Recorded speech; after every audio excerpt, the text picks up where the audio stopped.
Did you hear that the FDA banned red color number 3 yesterday?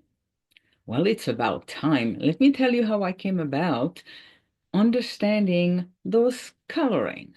As many of you know, I grew up in Switzerland in a town of about 60,000 people.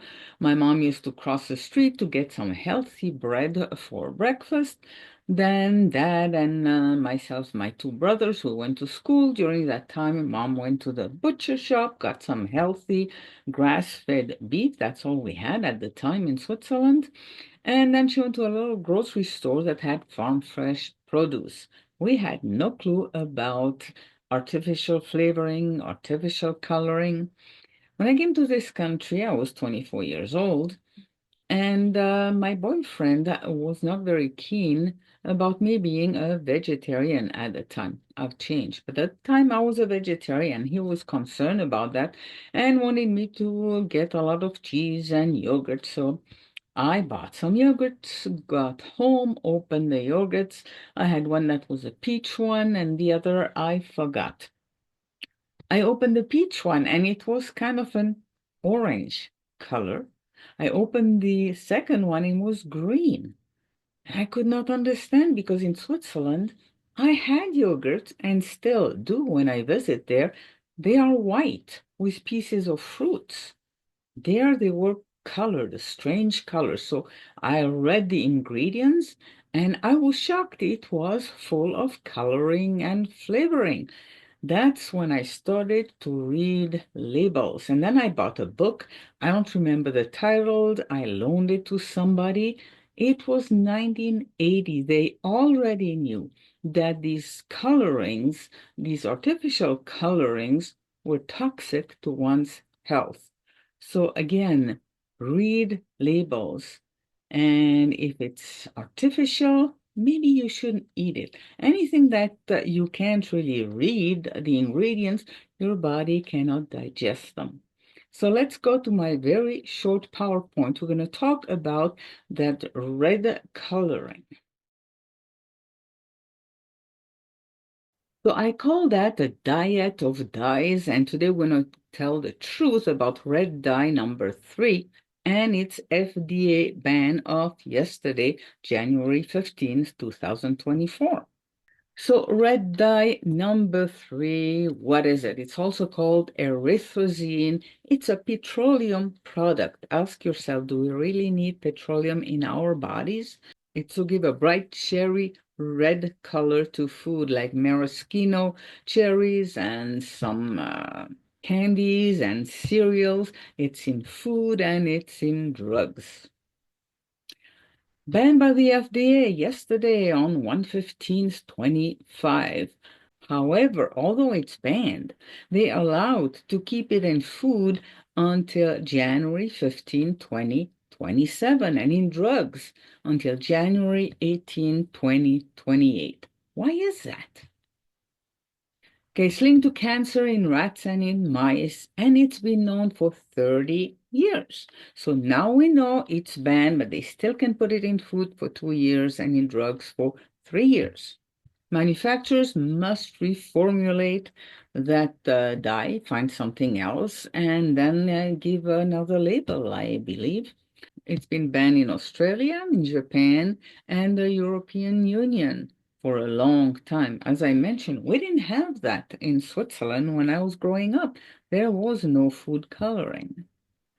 It's banned from cosmetics and topical drugs by the FDA since 1990. So you cannot put it on your skin. It's dangerous, could be carcinogenic, but you can ingest it. That kind of sounds strange to me. So FDNC red number 3, it's also called just red 3 or erythrosine. Read your label. And okay, they're going to keep it in the food for another 2 years. But do you have to ingest it now that you know? How about you discard it? Why do they keep it for so long? That's 30 years that they have known. It was banned in 1990 from putting it on your skin, but you can still ingest it. You know what amazes me sometimes is the coloring in dog or cat food. Especially dogs, as far as I know, they see things in grays, in shades of grays. Why do we have to put red, yellow, green coloring in their food? It's not for them. It doesn't do anything good for their health. Now, how about other coloring? How about yellow dye number 5? That's called tartrazine. So let's listen to Robert Kennedy Jr., what he thinks about the yellow dye number 5. This is what most Americans innocently put into their bodies these days, and most alarmingly, into the bodies of their children. And it's no coincidence that Americans die earlier than Canadians or Germans or Italians or Japanese or Koreans or Australians or most any other comparable country. And it wasn't always that way. Until the early 1990s, our life expectancy was the same or better than other developed countries. Then suddenly, more and more Americans began suffering from chronic diseases, from obesity, cancer, diabetes, kidney disease, Alzheimer's, heart disease, and all kinds of autoimmune diseases. Our maternal mortality rate soared to the highest of any developed country on earth. Same with infant mortality.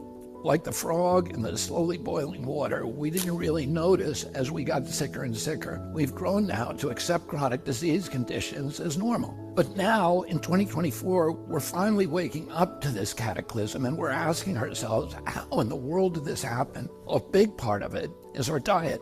Restaurants that serve contaminated food are fined or shut down. But when it's the government that approves the poisons in our food, a few people get very, very rich, and the toxins end up in every supermarket aisle. Let me show you what I mean. Doritos, Cheez-Its, Cap'n Crunch, gummy bears.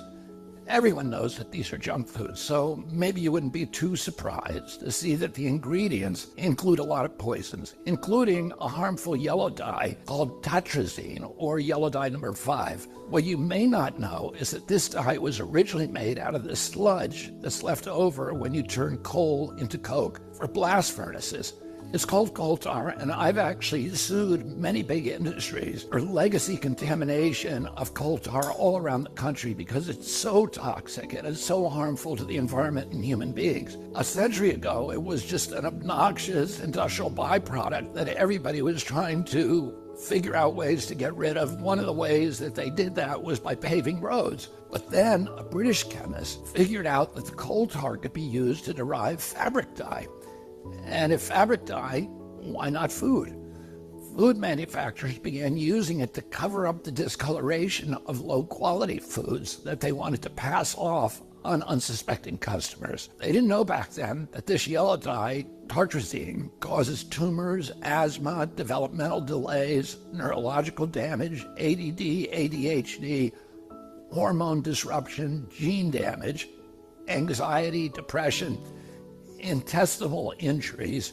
Well, we know it now. We've known this for decades. That's why tartrazine is heavily restricted in other countries. In some countries, foods with tartrazine have a warning label that it may cause ADHD in children. Today, it's made from petroleum, not coal tar. Either way, it's crazy to add this to your kids' favorite foods. It doesn't even change the flavor. This yellow dye isn't just in junk food. It's in the foods that we consider healthy. It's in everyday kids' snacks like popcorn, mac and cheese, fruit snacks. It's in sports drinks like Gatorade and so-called vitamin water. It's even added to chicken broth, to corn, to pickles, to mustard, and to yogurt. And so, of course, our kids get sick. And we lovingly feed them chewable vitamins which have, surprise, tartrazine. And so the cycle continues until the coughs and asthma kick in, at which point you go to pick up some cough syrup. And yeah, you guessed it, tartrazine. I've been picking on tartrazine today, but that's just one of at least 100 chemical poisons that our health agencies allow into our children's food. I can make a video just like this to talk about Red 40, BHA, BHD, potassium bromate, chemical after chemical, and on and on and on. If just one of them can cause all of these problems, imagine what they're doing in combination. That's never been studied. If we took all of these chemicals out, our nation would get healthier immediately. We'd have fewer sick days. We'd have better focus. We'd have less anxiety. Our kids would learn more easily. We'd lose weight. We'd have more energy. We'd have fewer tumors and longer lives. It's not all dark. Over the past 16 years, the government has banned 8 chemical additives that cause cancer, genetic damage, asthma, and many of the other health conditions as tartrazine does. And you know what's interesting? All 8 of those crucial steps forward in our kids' health were taken under President Trump. But the Democrats who claim to be all about health care have stood by watching other countries ban these poisons and make our kids sick, asthmatic, hyperactive, and depressed. They left them on every supermarket shelf in America. They even used your tax money to put them in your kids' school lunch. So their big food and their big ag donors probably gave them all that golden handshake and the big money hug. And their big pharma donors probably called them up and thanked them also, because now they're going to make billions selling Adderall, Prozac, and rescue inhalers. Enough is enough. President Trump and I are going to stop the mass poisoning of American children. Together, we're going to make America healthy again.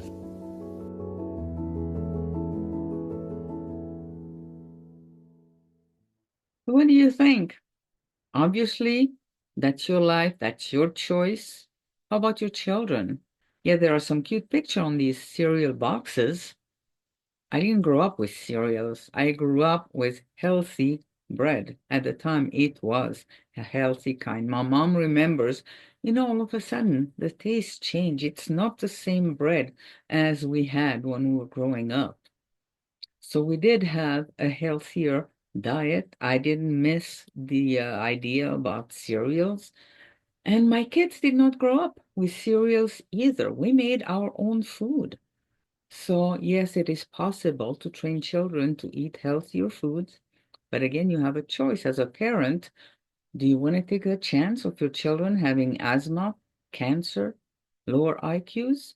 Or are you going to do something to help them be healthier from the start?